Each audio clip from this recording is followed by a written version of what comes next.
Boomer and Gio. BT and Sal. Evan and Tiki. Keith McPherson, your nighttime host on The Fan. On the fan. On the fan. On the fan.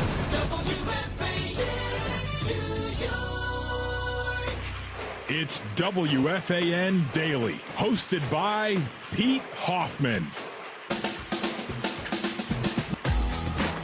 Thank you. I am back. Pete Hoff with you on the fan, or WFAN Daily, that is. This is the MLB trade deadline recap as the Mets and Yankees. The Yankees were very active today. The Mets were active yesterday. Not as much today. They did get Cedric Mullins. They got their center fielder that they were looking for, that upgrade over Tyrone Taylor. Is it a true upgrade? Defensively, it's like a wash. I know that people are going to sit there and say Cedric Mullins is so much better. Did you see that home run he just robbed the other day? Yes, Cedric Mullins is a good, great defensive ball player. Tyrone Taylor maybe doesn't look as pretty, but regardless, he is a solid, good, or better than average center fielder. And now he's going to be on the bench. Now he's going to be on the bench a lot more because Cedric Mullins is in there. But the moves were basically done today by the New York Yankees, locally speaking. And it was a busy, busy trade deadline between every single team in here besides, I don't think even the Marlins got involved a little bit. They sold off a couple pieces, but they didn't sell the big names. Yankees went full. I don't want to say they were more like stormtroopers. I was going to say evil empire, more like stormtroopers, because they filled a role that was needed. The bullpen was a huge, huge piece. And it was throughout baseball this year. Think about all the trades that went through. Mason Miller, one of the top-rated closers in baseball, goes to San Diego. You got the Mets making their moves with Tyler Rogers and Ryan Helsley. Phil Maton got traded, I think, to Detroit. Was he Detroit? He got moved. Either way, because he was the next guy in line in St. Louis. He's gone. You have, let's see, who else got made? Duran Duran, obviously going to Philadelphia. Griffin Jacks goes to Tampa Bay. Confusing. The Yankees scored David Bednar and Camilo Doval last minute for Camilo Doval. Doval, by the way, was a lights-out closer a couple of years ago. This year kind of lost his job, and then he kind of took it back from Ryan Walker, and he was like the go-to guy in San Francisco. And after Tyler Rogers got traded, it felt like, or it seemed like, and I read somewhere, that Doval's name was up there as well. And, thinking about who had a better season, obviously Tyler Rogers has been the more consistent starting closing pitcher. But Doval was just as good this year, if not even better, and especially with the saves aspect of it. So now you have, along with Devin Williams, along with Luke Weaver, you now have not just a three-headed monster, but a four-headed monster with David Bednar and Camilo Doval. And how are you going to utilize those arms? It doesn't make a difference because they're all together. A perfect unit that it's whose ever day is up, they go to. Hey, Devin Williams, you're today. These matchups fit more you. Boom, you're up. You go take these guys out. That's Tuesday. On Thursday, hey, it's David Bednar. You go take these guys out. On Sunday, it's Camilo Doval. It doesn't make a difference. And that's a beautiful thing to now have, that you don't have to scratch your head and go, all right, well, call Devin. Devin, you're up again. It's the ninth inning. Go for it. Good luck. No. And this is kind of something that we've been talking about for a while, where it shouldn't be about you have your role. You're the eighth inning guy. You're the ninth inning guy. It should be about the best matchups at the best times. And now you can afford to do that because you have four closers. You basically have four closers being on your team right now, between Luke Weaver, who took the job last year and took the job this year from Devin Williams. You have Devin Williams, who was a closer in Milwaukee last year, now has the role, kind of. You have Camilo Doval, who was in San Francisco, And you got David Bednar. Now, I know David Bednar started off really shaky this year, went down to the minors even to get fixed out. Hey, by the way, Yankees, maybe you should think about that. I don't know. It kind of works. Now, that's the second person that we've seen that struggled in the majors, went to the minors, and came back and has been better. Francisco Alvarez being one with the Mets, and David Bednar being with the Pirates. He got demoted rather quickly. Now, he also had a really bad last year as well. Like 2024 was really rough for David Bednar. So that continuing into the 2025 season, they felt like they had no choice but to do that, and it worked out. It was successful, and he's turned into a really great closer this year, and now that role's changing. But between the four guys, like I said, this is something that could work out fantastically for the New York Yankees. And between Max Fried, who gives you about 7 innings deep every time, if Carlos Rodon can continue that type of stamina, get you 6, 7 innings deep, if Luis Gil comes back and can pitch the same way, your pitching is lights out.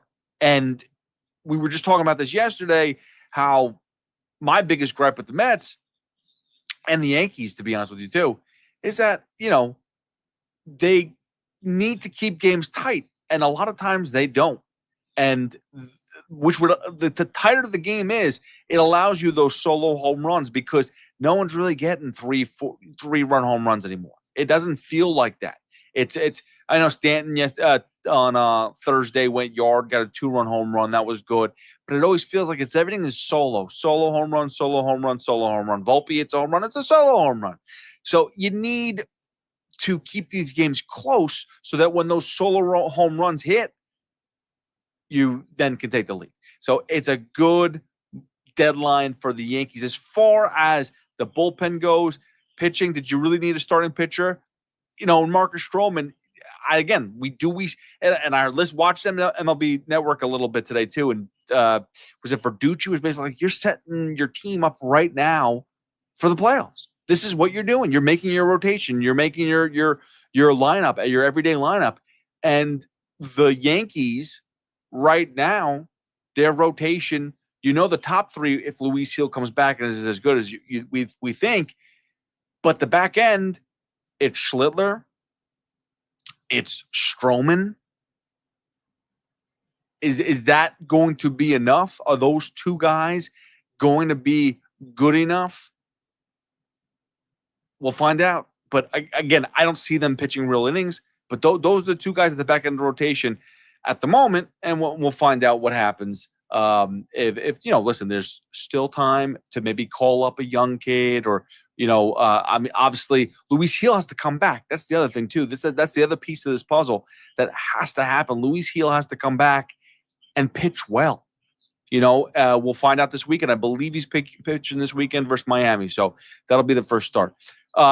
Mets, we'll dive in a little bit more with the Mets as the disappointment factor is a little bit more with the Mets because I was unhappy that they didn't get a starting pitcher. We got the bullpen pieces were down fine, but then they didn't get a starting pitcher, which is something. And again, which pitcher were you going to get? Shane Bieber moved to Toronto. Was it worth the price?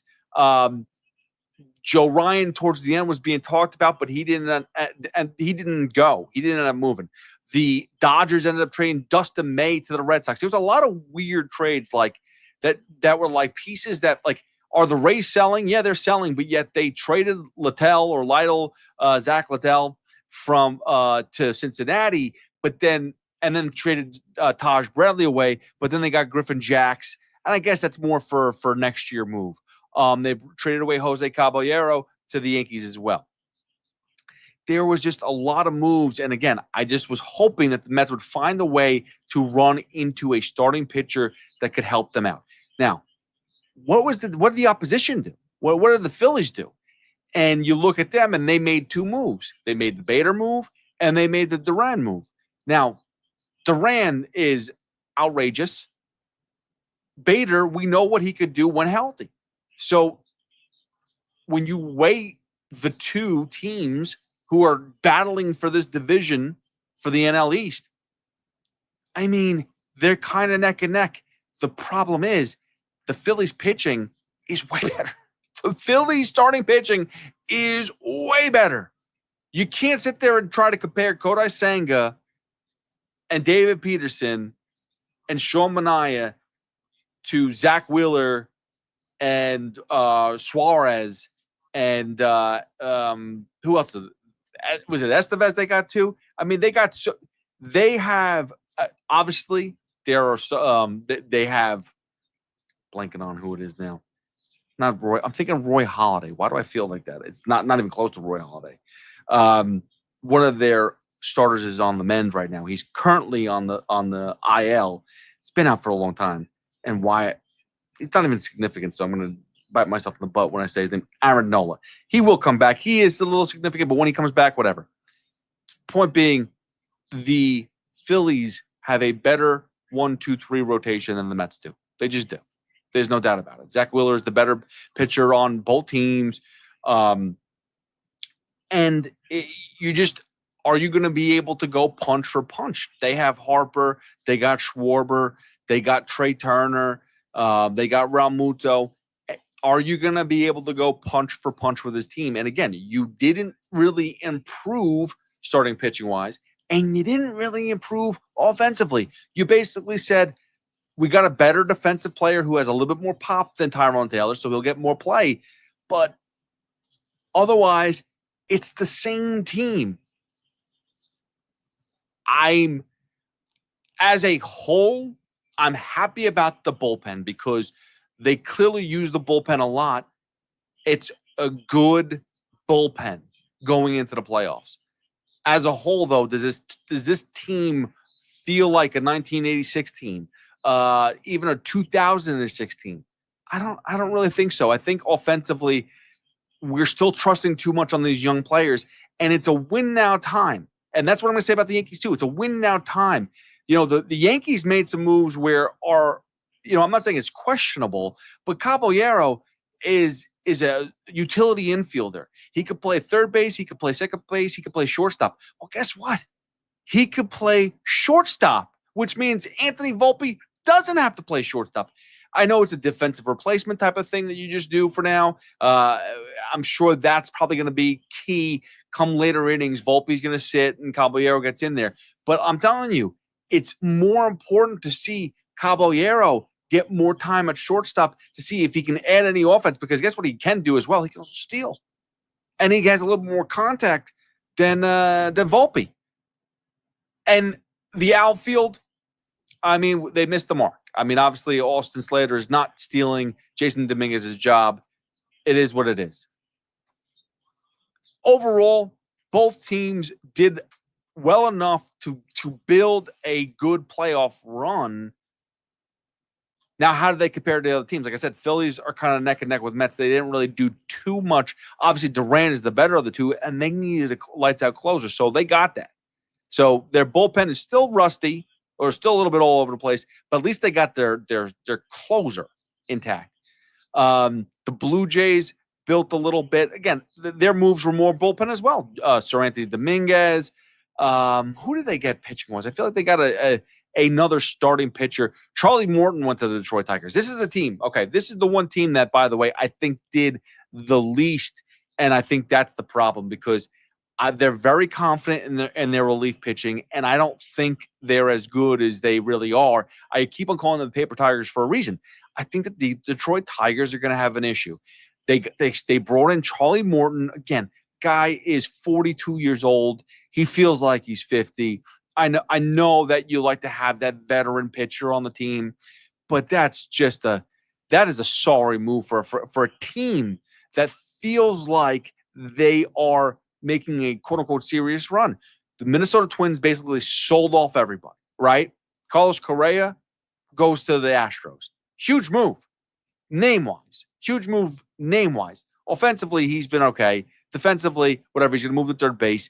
But he hasn't been that spectacular this year. So I'm not going to sit there and say it's a big, hefty contract that's going over to Houston, but I'm sure they'll find ways around that one as well. They usually do. The Astros usually find a way, from what I understand. But the Twins sold. The Guardians, kinda. Stephen Kwan is still there, so that didn't happen. But again, like I said, Shane Bieber moved to Toronto. That's a big move.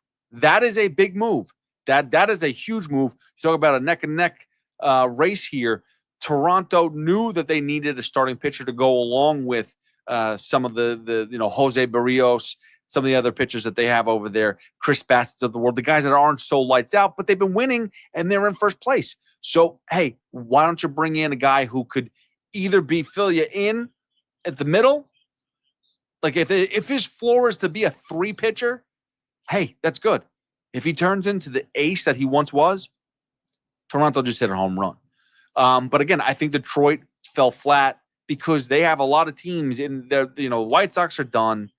The Guardians are selling, but didn't sell all the way. Twins are done. Royals kind of played a little bit of the game, kind of brought in some pieces, but Detroit's going to win.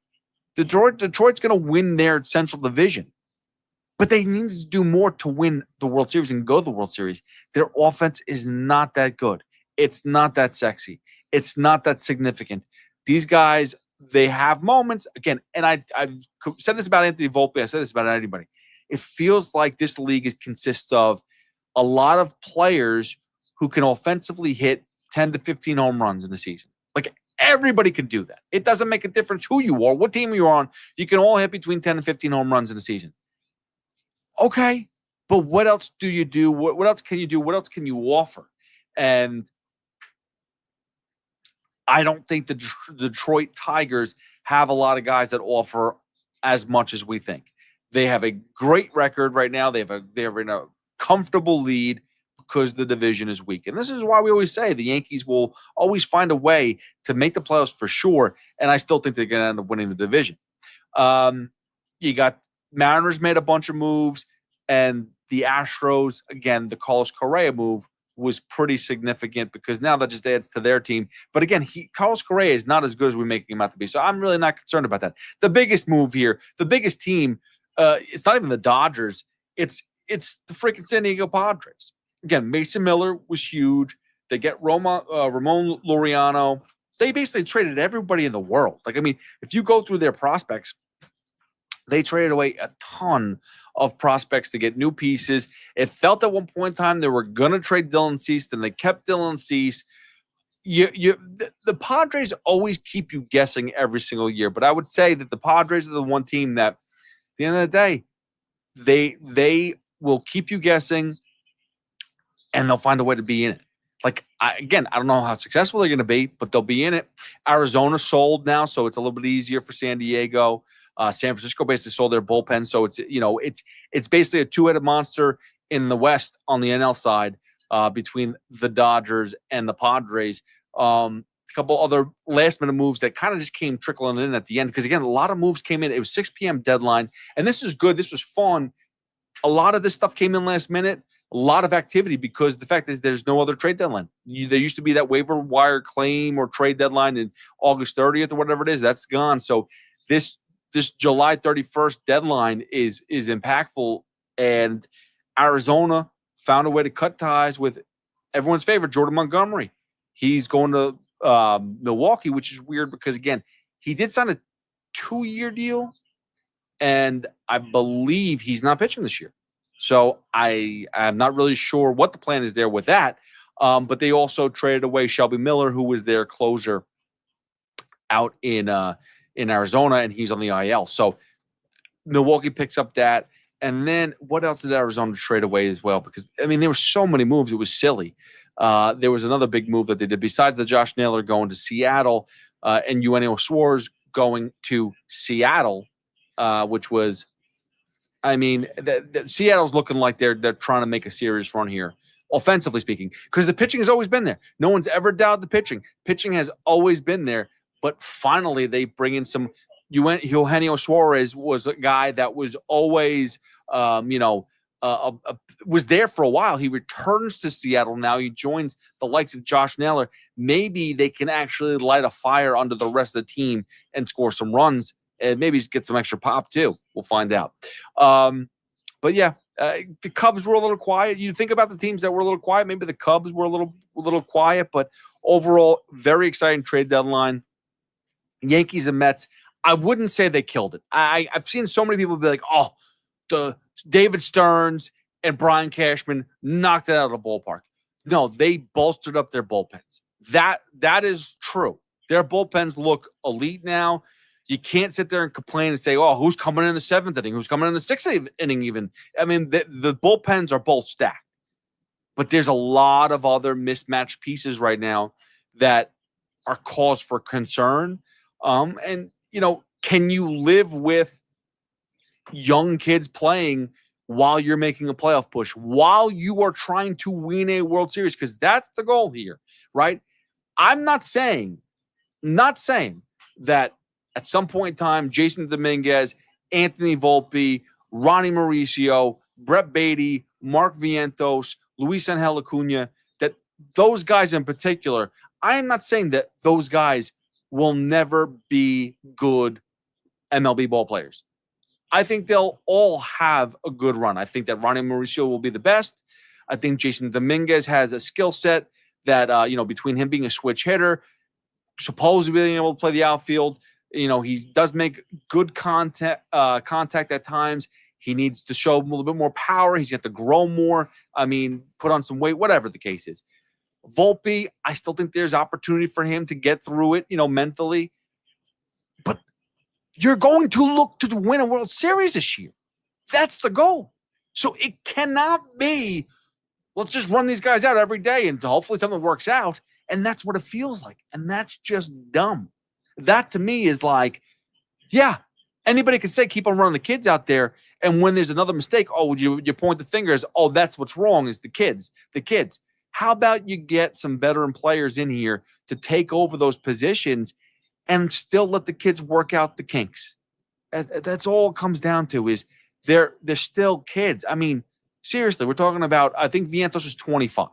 I think that's the oldest one we're talking about here. Between Beatty, Vientos, Luis Angel, Volpe, Dominguez, they're all young. Why are we sitting here and rushing them and be like, well, they're not good, so we should trade them? No, I'm not telling you that. But what we should do, we shouldn't force them to play every day. And there is promise for sure. Like a Ronnie Mauricio, there's promise there. That Mark Vientos has hit the ball a ton better. A lot of promise there. But we don't need to see the mistakes, and that happens way too often. There should have been at least somebody else to be able to dispel any and all of those guys at some point in time in case of defensive replacement or whatever the case is. So that's my spiel. Hey, by the way, congratulations to Mikal Bridges, who signed a 4-year contract, 4-year extension with the Knicks. That came out of the left field. What a day. Plus, I believe was there a trade in football or somebody I don't know. Now I'm bugging out because I think I saw a couple extra things pop up football-wise. And, that's what it was. Terry McLaurin said he wants to be traded away from the Washington Commanders. Talk about a twist.